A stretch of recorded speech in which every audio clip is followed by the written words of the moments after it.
नमस्कार दोस्तों, आप सभी का बहुत बहुत स्वागत है आपके अपने ऑनलाइन इंस्टीट्यूट निशांत ज्ञान के यूट्यूब प्लेटफॉर्म पर। मैं नितिन उपाध्याय यान करता हूं आज के अपनी इस वीडियो में। मित्रों, आज के वीडियो का टॉपिक मैं गुप्त साम्राज्य को लेकर के चल रहा हूं। मित्रों, आप सभी लोग जानते हैं हम लगातार यूपी पीईटी के सिलेबस पर आधारित लगातार वीडियो आपको देने का प्रयास कर रहे हैं। इतिहास से संबंधित एक एक टॉपिक वाइज और सिलेबस वाइज वीडियो आपको मिल रहे हैं। अगर आप लोगों ने पहले 6 वीडियो नहीं देखे हैं, 6 वीडियो मैंने अपलोड कर दिया है। अगर उस वीडियो को नहीं देखें तो प्लेलिस्ट में जाइए और 6 वीडियो को देख करके आप अपने उत्साह को बढ़ाइए। मित्रों, यूपी पीईटी के सिलेबस को जब आप देखते हैं तो आपके सामने एक ही विचार आता है, हम शुरू कहाँ से करें और अंत कहाँ से करें। लेकिन निशांत ज्ञान आपके साथ है। आपकी शुरुआत जो विषय मैं नहीं पढ़ा पाऊंगा उस विषय के लिए मैं आपको एक कुशल गाइडेंस दूंगा कि यहाँ से आप इसे पढ़ लीजिए जिससे आपका कंप्लीट हो जाए। जो चीज़ें मेरे हाथ में है मैं उसे पूर्ण कराने का पूरा दायित्व लेता हूँ और पूरा कराऊँगा भी। अगर भाग्य हमारे साथ रहा, सौभाग्य हमारा मित्र रहा तो ऐसी चीज़ें मैं ज़रूर करूँगा। उसी कड़ी में आज हम जो है आज सुबह एक वीडियो अपलोड हुआ था।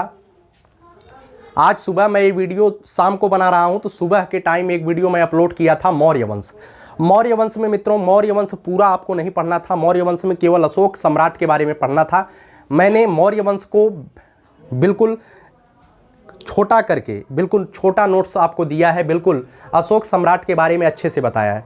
मित्रों, पढ़िए वही जो आपके सिलेबस में आया। आप इतना क्यों पढ़ेंगे? मैंने काफ़ी वीडियो बड़े बड़े नामी गामी यूट्यूब चैनल के वीडियो को देखता हूं तो लोग अगर मौर्य साम्राज्य पढ़ाएंगे या गुप्त साम्राज्य पढ़ाएंगे तो उसमें जो है लगातार 45 मिनट का केवल पार्ट 1 बनाएंगे। उसके बाद गुप्त साम्राज्य में 4 पार्ट लाएंगे। तो आपको आवश्यकता क्या है 4 पार्ट देखने के लिए? आपका जब 30 मिनट के वीडियो में पूरा गुप्त साम्राज्य समाप्त हो रहा है और जब आप सिलेबस को उठाएंगे तो वहाँ लिखा गया है गुप्त साम्राज्य और उसके नीचे लिखा गया है समुद्रगुप्त और चंद्रगुप्त द्वितीय। अर्थात गुप्त साम्राज्य में आपको समुद्रगुप्त और चंद्रगुप्त द्वितीय के बारे में जानकारी केवल प्राप्त करनी है और बकिया किसी के बारे में जानकारी प्राप्त नहीं करनी है। ठीक है। लेकिन जब आप गुप्त साम्राज्य को पढ़ेंगे, जब आप आगे पीछे के राजाओं को नहीं जानेंगे तो एक पूरा पृष्ठभूमि आपके दिमाग में नहीं बैठता है। इतिहास को पढ़ने के लिए पृष्ठभूमि बनाना जरूरी होता है, क्योंकि इतिहास जो है डायरेक्टली आपको नहीं याद होता है। इतिहास को एक कहानी के माध्यम से पिरो करके अपने दिमाग में समाहित करना होता है। आज उसी कहानी के माध्यम से हम मौर्य साम्राज्य को पढ़ चुके हैं और उसके बाद हम गुप्त साम्राज्य पर पहुंच चुके हैं। मित्रों, आज हम गुप्त साम्राज्य के बारे में पूरी जानकारी आपको देने का प्रयास करेंगे। सबसे पहले हम इसके परिचय की बात करते हैं। गुप्त साम्राज्य आखिर में कैसा साम्राज्य था? आप सभी लोग जानते हैं कि मौर्य साम्राज्य का जब विघटन होता है, मौर्य साम्राज्य का जो अंतिम शासक है वो बृहद्रथ है और बृहद्रथ की मृत्यु के बाद उत्तर भारत में एक तरीके से कोई भी साम्राज्य उभर नहीं पाता है। उत्तर भारत और दक्षिण भारत में 2 साम्राज्य उभर करके सामने आते हैं। उत्तर भारत में कुषाण वंश आता है और दक्षिण भारत में सातवाहन वंश आता है। कुषाणों और दक्षिण भारत में सातवाहनों ने मिलकर के काफ़ी दिनों तक अपने राज्य को अस्थायी किया और उतने बड़े साम्राज्य की तो स्थापना नहीं कर पाए जितने बड़े साम्राज्य की स्थापना मौर्य साम्राज्य ने किया था। लेकिन हाँ, एक कहीं न कहीं उत्तर भारत में स्थिरता कुषाणों ने लाया और दक्षिण भारत में सातवाहनों ने स्थिरता लाने का प्रयास किया और काफ़ी हद तक अपने इस प्रयास में सफल भी रहे। उसके बाद धीरे धीरे तात्कालिक परिस्थितियाँ बदलती हुई जाती हैं। कहीं न कहीं जब किसी वंश का चरमोत्कर्ष होता है, एक समय ऐसा आता है जब उस वंश का पतनोन अवस्था शुरू होती है। उसी तरीके से कुषाणों की भी पतनोन अवस्था शुरू होती है और कुषाण प्रारंभ में जो गुप्त साम्राज्य के लोग थे, गुप्त के जो लोग थे वो कुषाणों के सामंत माने जाते हैं। कुषाणों के सामंत हुआ करते थे गुप्त लोग। छिटपुट कहीं राज्य आपस में कर रहे थे छोटी छोटी जगहों पर।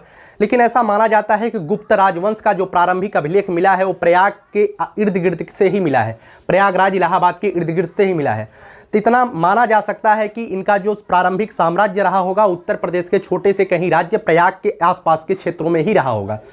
अब गुप्त साम्राज्य जब कुषाणों के सामंत हुआ करते थे, कुषाण धीरे धीरे कमज़ोर होने लगे और एक समय ऐसा आता है कि गुप्त साम्राज्य का धीरे धीरे उदयावस्था शुरू होता है। अर्थात ये लोग अपने चरमोत्कर्ष पर पहुंचने के लिए प्रयासरत हो जाते हैं। घटोत्कच नाम का एक व्यक्ति होता है जो इस वंश का संस्थापक कहा जाता है। तो घटोत्कच से जो है श्रीगुप्त नाम का एक व्यक्ति होता है जो इस वंश का संस्थापक होता है और यहीं से इस गुप्त वंश का इतिहास प्रारंभ होता है। आप सभी लोग गुप्त वंश के इतिहास को अच्छे से समझने का प्रयास करिएगा। मैंने पृष्ठभूमि तैयार किया कि मौर्य साम्राज्य के बाद उत्तर भारत में कोई बड़ा साम्राज्य उभर करके सामने आता है कुषाणों के बाद, तो वह आता है गुप्त वंश। और गुप्त वंश को भारतीय प्राचीन इतिहास में स्वर्ण काल के नाम से जाना जाता है। तो अगर आपसे कहा जाए कि स्वर्ण काल कौन सा है पूरे प्राचीन इतिहास का, तो वो गुप्त वंश ही है और उसी स्वर्ण काल का अध्ययन हमें करना है। मित्रों, सबसे पहले मैं आपको बताता हूँ किसी भी इतिहास को पढ़ने के लिए सबसे पहले उसके स्रोत की जानकारी होती है कि आप लोग इस इतिहास को तो कोई बोल रहा है तो ये कहीं से बोल रहा है। जैसे मैं आपको पढ़ा रहा हूँ तो इसके स्रोत भी कहीं हैं, कहीं से पढ़ के मैं पढ़ा रहा हूँ। इसी तरीके से जो इसके स्रोत हैं, गुप्त वंश की जानकारी हमें कहाँ से मिलती है, तो इसके कुछ साहित्यिक स्रोत भी हैं और कुछ पुरातात्विक स्रोत भी हैं। साहित्यिक स्रोत में पुराणों से हमें गुप्त वंश के बारे में जानकारी मिलती है। विशेषता अगर पुराणों की बात की जाए तो विष्णु पुराण में इसकी जानकारी मिलती है। मेघदूत और कुमार संभवम में इसकी जानकारी मिलती है। मेघदूत और कुमार संभवम मित्रों कालिदास की रचना है। कालिदास जो है गुप्त साम्राज्य का एक महाराजा हुआ था, बहुत भीषण राजा हुआ था, चंद्रगुप्त द्वितीय, जिसे चंद्रगुप्त विक्रमादित्य के नाम से जाना जाता है। उसी के दरबार में कालिदास कवि हुआ करते थे। एक नाम है विशाख दत्त। मुद्रा राक्षस एक कृति है, इसे मैंने विशाख दत्त लिख दिया है। विशाख दत्त की एक कृति है मुद्रा राक्षस। मुद्रा राक्षस से भी हमें गुप्त वंश के बारे में जानकारी मिलती है। आगे हम बात करते हैं मृच्छकटिकम। मृच्छकटिकम यह शूद्रक की रचना है। किसकी रचना है? शूद्रक की। आप सभी लोग लिखिएगा क्योंकि यहाँ से क्वेश्चन पूछा जाता है, डायरेक्टली पूछा जाएगा कि मृच्छकटिकम किसकी रचना है? शूद्रक की रचना है। यहाँ से भी गुप्त वंश के बारे में जानकारी मिलती है। कामसूत्र, कामसूत्र किसकी रचना है? तो वात्सायन की रचना है कामसूत्र, और यहाँ से भी जो है हमें गुप्त वंश के बारे में जानकारी मिलती है। तो गुप्त वंश के बारे में जो साहित्यिक स्रोत हैं, साहित्यिक स्रोत में पुराण है, विष्णु पुराण है। मेघदूत कुमार संभवम कालिदास की रचना है, यहाँ से जानकारी मिलती है। विशाख दत्त मुद्रा राक्षस, विशाख दत्त ने मुद्रा राक्षस नामक कृति लिखी है, यहाँ से जानकारी मिलती है। शूद्रक की मृच्छकटिकम है, यहाँ से जानकारी मिलती है। वात्सायन का कामसूत्र है, यहाँ से इसकी जानकारी मिलती है। ठीक है, तो साहित्यिक स्रोत में हमें यहाँ से इसकी जानकारी जो है, लिखित साक्ष्य हमें मिलते हैं, और जिस साक्ष्यों को हम पढ़ भी सके हैं, इसी वजह से ये चीज़ें ऐतिहासिक कहलाती हैं। ठीक है, मैंने पहले भी बताया था आद्य ऐतिहासिक, प्राग ऐतिहासिक और ऐतिहासिक क्या होता है, उसे आप पहली वीडियो में मैंने समझाने का पूरा प्रयास किया था। ठीक है, यहाँ पे ध्यान रखिएगा कुछ पुरातात्विक स्रोत भी हमें प्राप्त हुए हैं। तो पुरातात्विक स्रोत कौन कौन से प्राप्त हुए हैं उसके बारे में भी जानकारी हासिल है।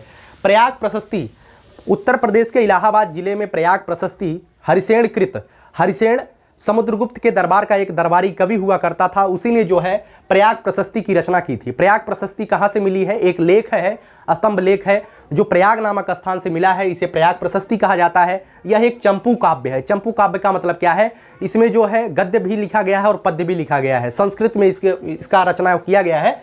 तो प्रयाग प्रशस्ति हरिसेन कृत है, इसमें भी जो है गुप्त वंश के बारे में जानकारी मिलती है।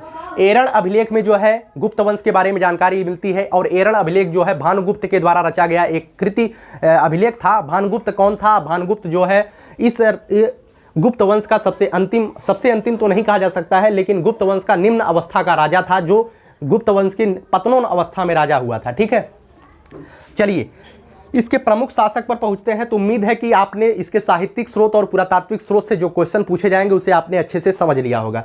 अब इसके प्रमुख शासकों की बात करते हैं जहां से गुप्त वंश की शुरुआत होती है। मित्रों, श्रीगुप्त नाम का एक शख्स था जो इस साम्राज्य की स्थापना करता है, और 240 ईस्वी पूर्व से 280 ईस्वी पूर्व तक यह राजा बनता है। जो प्रयाग प्रशस्ति है, इसी के माध्यम से हमें इसकी जानकारी मिलती है कि श्रीगुप्त जो है गुप्त वंश का संस्थापक था। इसे जो है केवल और केवल हम संस्थापक के रूप में ही मानते हैं। यह कोई राजा नहीं था, एक छोटे से कबीले का सामंत हुआ करता था। यह जो है कुषाणों का, वास्तविकता तो सही बात की जाए तो यह कुषाणों का सामंत ही था, लेकिन कहीं ना कहीं श्रीगुप्त जो है गुप्त वंश का संस्थापक भी माना जाता है। और इसकी जो बात कही गई है, यह प्रयाग प्रशस्ति में हमें इसकी जानकारी मिलती है। ठीक है, श्रीगुप्त के बाद एक व्यक्ति आता है घटोत्कच, जो श्रीगुप्त का पुत्र होता है घटोत्कच। घटोत्कच जो है 280 से लेकर के 319 ईस्वी पूर्व तक राजा होता है, और यह जो है महाराज की उपाधि धारण करता है। सबसे पहला व्यक्ति गुप्त वंश का घटोत्कच था जो महाराज की उपाधि धारण करता है, अर्थात यह भी जो है कुषाणों का कहीं न कहीं सामंत रहा होगा।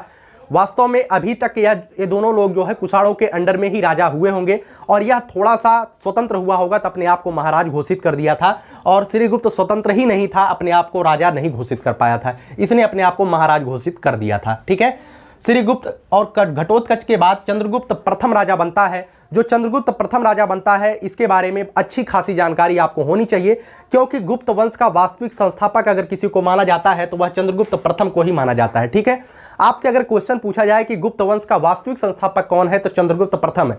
आपसे ऐसे क्वेश्चन पूछा जाए कि गुप्त वंश का संस्थापक कौन है, श्रीगुप्त था। ठीक है, 319 से लेकर के 335 ईस्वी तक चंद्रगुप्त प्रथम राजा बनता है। और चंद्रगुप्त प्रथम के बारे में कुछ जानकारियां मैंने पिरो कर दिया है जिसे आपको जानना आवश्यक है। सबसे पहली बात, यह जो है गुप्त वंश का वास्तविक संस्थापक हुआ करता था। दूसरी बात, इसने जो है गुप्त संवत चलाया। इसने क्या चलाया? गुप्त संवत चलाया। और गुप्त संवत का इस्तेमाल 319 ईस्वी में किया। ठीक है, आपसे क्वेश्चन पूछा जाएगा गुप्त संवत किसने चलाया? तो चंद्रगुप्त प्रथम ने चलाया। और गुप्त संवत कब चलाया गया? 319 ईस्वी में चलाया गया। इंपॉर्टेंट करके लगा के याद रखिएगा। आगे हम बात करते हैं, गुप्त वंश का एक पहला ऐसा राजा था जिसने अपने आप को महाराजाधिराज कहा। क्या कहा? अपने आप को महाराजाधिराज कहा। इस समय तक कुषाणों के पूर्णतः खलास हो चुके थे, कुषाण वंश की एकदम समाप्ति हो चुकी थी। गुप्त वंश एक उभर करके सामने आता हुआ साम्राज्य दिखाई पड़ रहा था और गुप्त वंश का ही एक पूरा प्रतिबिंब पूरे उत्तर भारत में अब दिखाई देने वाला था। आगे के इतिहास में अपने आप को इसने महाराजाधिराज घोषित कर दिया था। एक जानकारी इसके बारे में और मिलती है, इसने जो है लिच्छवी राजकुमारी कुमार देवी से विवाह किया था। एक लिच्छवी की राजकुमारी थी जिनका नाम था कुमार देवी, और इन्हीं कुमार देवी से इन्होंने विवाह किया था। और इन्हीं कुमार देवी से आगे जाकर के एक महान राजा जन्म लेता है जिसका नाम था समुद्रगुप्त। ठीक है, तो उम्मीद करता हूं चंद्रगुप्त प्रथम के बारे में जानकारी जितनी मैंने दिया है। देखिएगा, चंद्रगुप्त प्रथम के बारे में अगर मैं बताने लगूं तो आधा घंटा का वीडियो समाप्त हो जाएगा, लेकिन आपको आधा घंटा चंद्रगुप्त प्रथम के बारे में पढ़ करके आप करेंगे क्या? क्योंकि आपके लिए इंपॉर्टेंट जो है वही चीज़ें आपको पढ़नी है। क्योंकि मैंने पहले भी बताया है, आपके वर्तमान के समय में आपको एक नौकरी की दरकार है, आपको मास्टर बनने की दरकार नहीं है। अगर आप लोग एक नौकरी आपके घर में आ जाती है तो उसके माध्यम से आपकी जो वर्तमान की परिस्थिति है वो सुधर जाएगी। ठीक है, तो इस पर आप हमसे कमेंट मत करिएगा कि आप कम पढ़ाते हैं। मैं कम नहीं पढ़ाता हूं, मैं उतना पढ़ाता हूं जो आपके लिए आवश्यक हो, क्योंकि मैं चाहता हूं आप जो है कहीं ना कहीं सिलेक्ट हो जाएं। आगे हम बात करते हैं, चंद्रगुप्त प्रथम के बाद उसका पुत्र जो है समुद्रगुप्त राजा बनता है। और यही समुद्रगुप्त जिसे हमें यूपी पीईटी के सिलेबस में पढ़ना है, समुद्रगुप्त के बारे में अच्छी खासी जानकारी आपको होनी चाहिए, क्योंकि समुद्रगुप्त स्पेशली आपके सिलेबस में है। समुद्रगुप्त जो है 335 से लेकर के 375 ईस्वी तक राजा बनता है। 335 से 375 तक इसका जो है सन उन कभी नहीं पूछा जाता है। ठीक है, सबसे पहला इसके जो पॉइंट मैंने लिखा है, यह एक महान सैनिक प्रतिभा वाला राजा था। इसके पास सैनिक कला बहुत ज़्यादा था। यह जो है एक कुशल सेनापति था, महान सैनिक योद्धा था। यह किसी भी गुण में पीछे नहीं था, अर्थात सर्वगुण संपन्न इसे अगर कहा जाए तो कहीं भी अनुचित नहीं होगा। यह सर्वगुण संपन्न राजा था समुद्रगुप्त। समुद्रगुप्त के बारे में विंसेंट स्मिथ ने कहा है, यह जो है भारत का नेपोलियन था। जिस तरीके से नेपोलियन ने कभी हार नहीं मानी और नेपोलियन कभी कोई युद्ध ही नहीं हारा, उसी तरीके से प्राचीन इतिहास अगर हम पढ़ेंगे तो समुद्रगुप्त के बारे में ऐसी जानकारी मिलती है कि समुद्रगुप्त भी अपने जीवन में कभी कोई युद्ध हारा ही नहीं था। प्राचीन इतिहास का एकमात्र ऐसा राजा समुद्रगुप्त था जो कभी कोई युद्ध नहीं हारा था। इसी वजह से विंसेंट स्मिथ महोदय ने इसे भारत का नेपोलियन कहा था। क्वेश्चन आपसे पूछा जाएगा कि भारत का नेपोलियन कौन है, तो समुद्रगुप्त है। और भारत का नेपोलियन समुद्रगुप्त को किसने कहा था? तो विंसेंट स्मिथ ने कहा था। ठीक है, इसके बारे में ये जानकारी बहुत ही ज्यादा इंपॉर्टेंट है। आगे हम बात करते हैं, हरिसेन कृत प्रयाग प्रशस्ति की रचना इसी ने करवाया था। हरिसेन जो कवि हुआ करते थे, हरिसेन ये समुद्रगुप्त के ही राज दरबार में कवि थे। ठीक है, और हरिसेन के द्वारा ही समुद्रगुप्त ने प्रयाग प्रशस्ति की रचना कराया था। और वही प्रयाग प्रशस्ति है जिससे हमें जो है गुप्त वंश के बारे में संपूर्ण जानकारी, लगभग संपूर्ण जानकारी प्रयाग प्रशस्ति से ही हमें मिल जाती है। ठीक है मित्रों, एक बात मैं और बता दूं, एरण जो अभिलेख है भानुगुप्त के द्वारा इसकी रचना कराई गई थी, एरण अभिलेख की। इस अभिलेख में हमें जो है किसी स्त्री के सती होने का प्रमाण मिलता है। कभी कभी क्वेश्चन पूछा जाता है, तो इस वजह से मैंने बता दे रहा हूं, किसी स्त्री के सती होने का प्रमाण कहाँ पे मिलता है? एरण अभिलेख में। और इसी से एक अंदाजा लगाया जा सकता है कि गुप्त साम्राज्य में जो स्त्रियों की दशा थी वो धीरे धीरे निम्न कोटि में जा रही थी। ठीक है, अगर स्त्री सती हो रही है तो इसका मतलब है कि स्त्रियों की दशा दयनीय है। ठीक है, आगे हम बात करते हैं, समुद्रगुप्त को कविराज कहा गया था।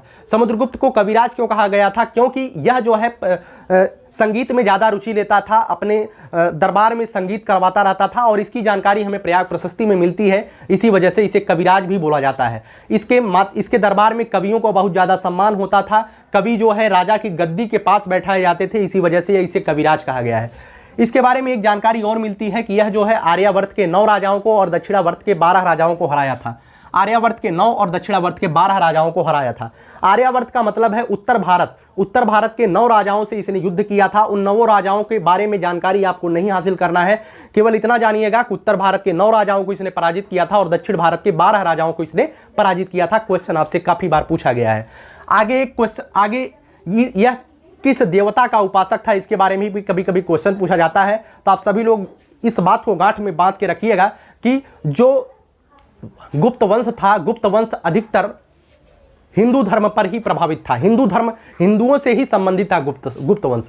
लेकिन कुछ विद्वानों ने इसे शूद्र कह के पुकारा है और कुछ विद्वानों ने वैश्य जाति कह के पुकारा है। लेकिन अधिकतर विद्वान वैश्य जाति पर एकमत होते दिखाई देते हैं। तो और आप और हम भी इसे कह सकते हैं, यह लोग वैश्य जाति से ज़्यादातर संबंध रखते थे और कुछ लोगों ने इसे शूद्र भी बताया है। तो विद्वानों में मतभेद होने के कारण आज किसी एक मत पर हम नहीं पहुंच सके हैं। तो जब ये हिंदू थे तो हिंदू होने के कारण ये जो है विष्णु धर्म के उपासक थे, विष्णु भगवान के उपासक थे। ये जो है वैष्णव संप्रदाय से संबंध रखते थे। ये जो है वराह अवतार मंदिर का निर्माण भी बाद में करवाते हैं गुप्त वंश के शासकों ने। तो विष्णु उपासक थे, ठीक है। और यह जो है अपने आप को लिच्छवी दैहिक कहता था। लिच्छवी दैहिक का मतलब क्या है? चंद्रगुप्त प्रथम ने लिच्छवी राजकुमारी कुमार देवी से विवाह किया था। इस वजह से यह कुमार देवी का ही पुत्र था। इसी वजह से यह अपने आप को लिच्छवी दैहिक कहता था, अर्थात लिच्छवी का पुत्र, ठीक है।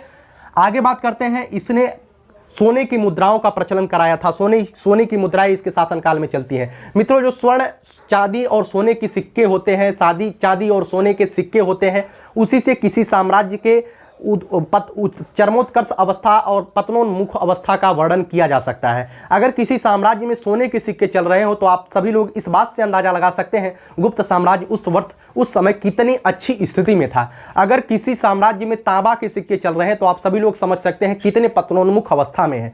धीरे धीरे समुद्रगुप्त के ही काल में यह धीरे धीरे अपने चरमोत्कर्ष अवस्था में पहुंचता है और चंद्रगुप्त द्वितीय के शासनकाल में पहुंचते ही यह जो है गुप्त साम्राज्य अपने आप में पूर्णतः चरमोत्कर्ष को प्राप्त कर ले जाता है।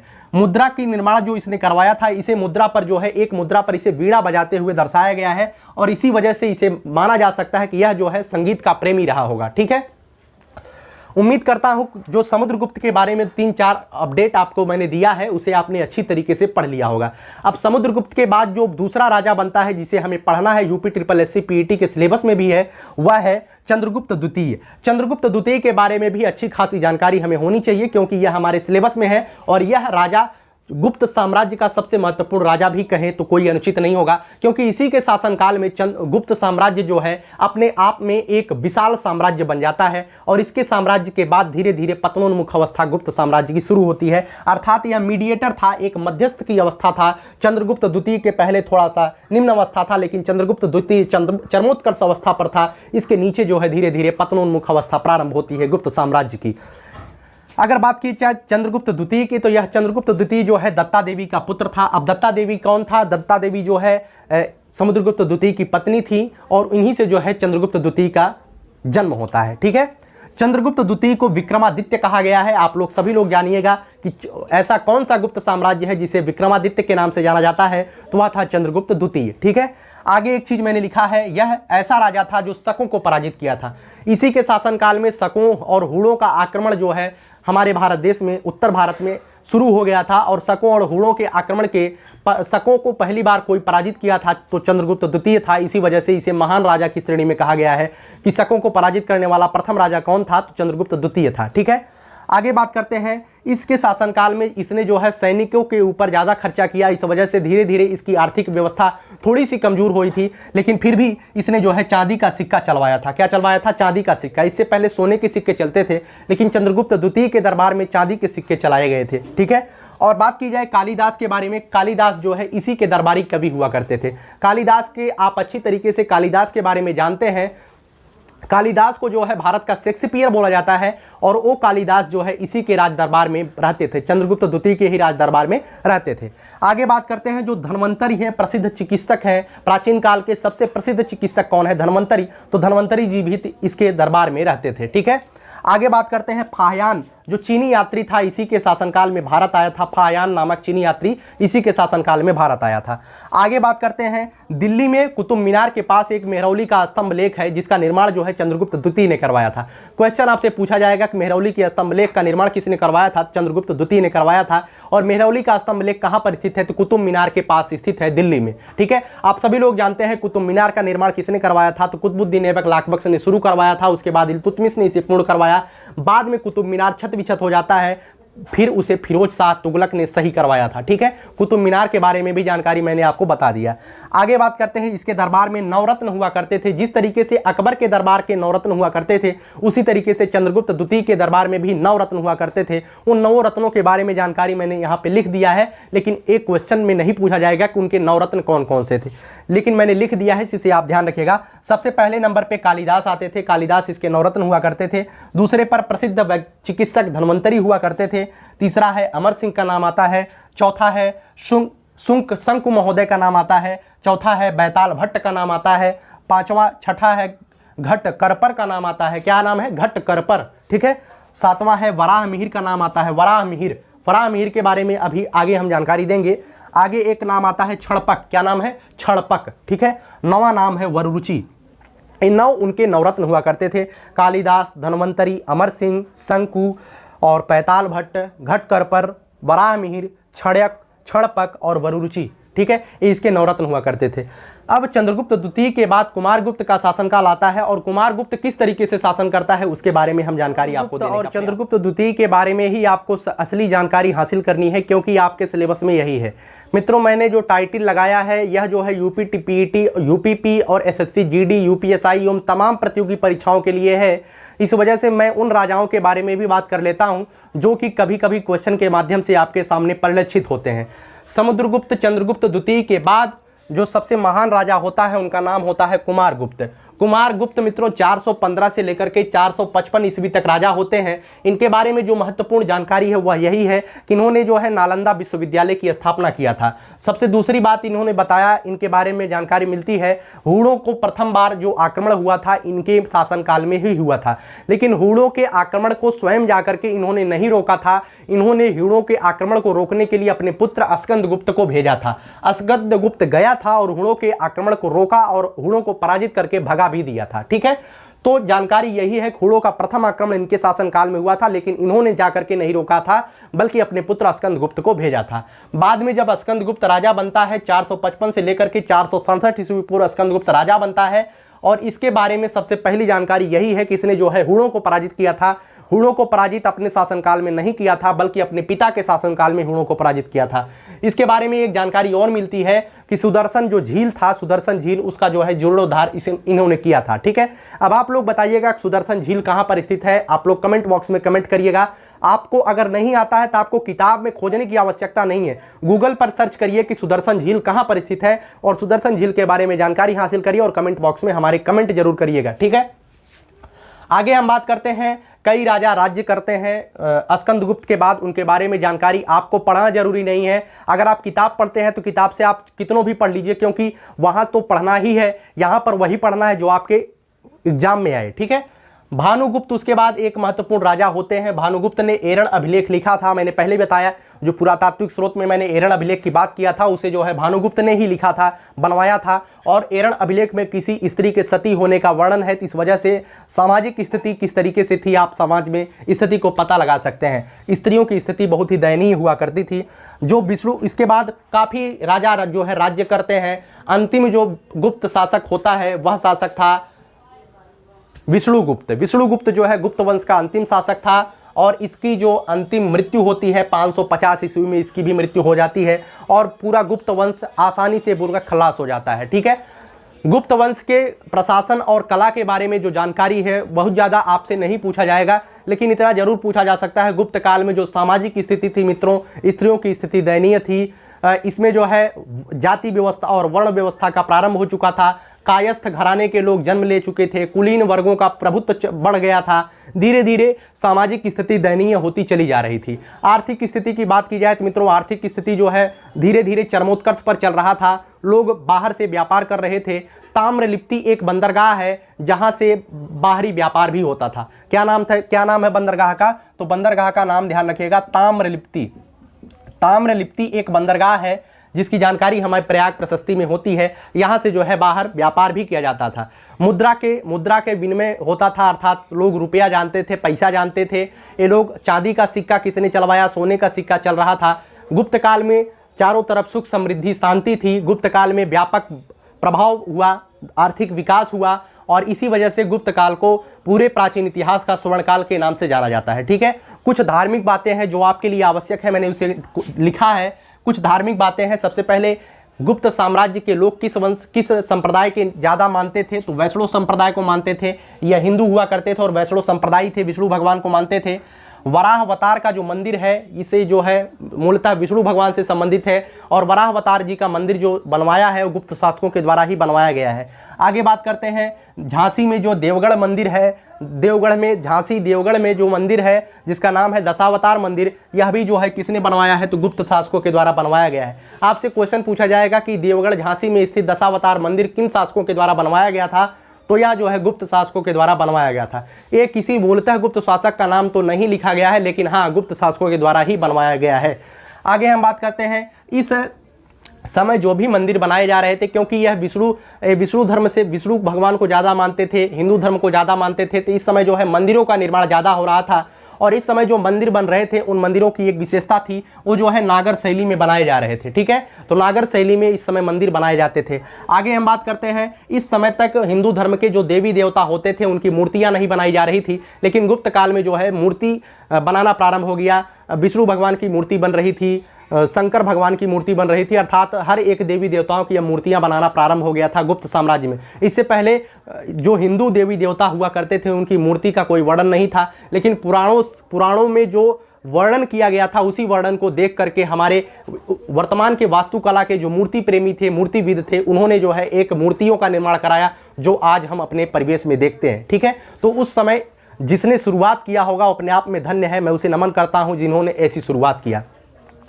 आगे बात करते हैं, जो गुप्त साम्राज्य था इसकी जो राजकीय भाषा थी वो क्या थी, संस्कृत थी। आप सभी लोग जानते हैं कालिदास जैसा व्यक्ति जब किसी के शासनकाल में हो तो आप सभी लोग इस बात से अवगत जरूर होंगे कि इस समय जो राजकीय भाषा रही होगी वो जगत जननी जगत भाषा संस्कृत ही रही होगी। ठीक है, संस्कृत जो है इस समय राजकीय भाषा हुआ करती थी।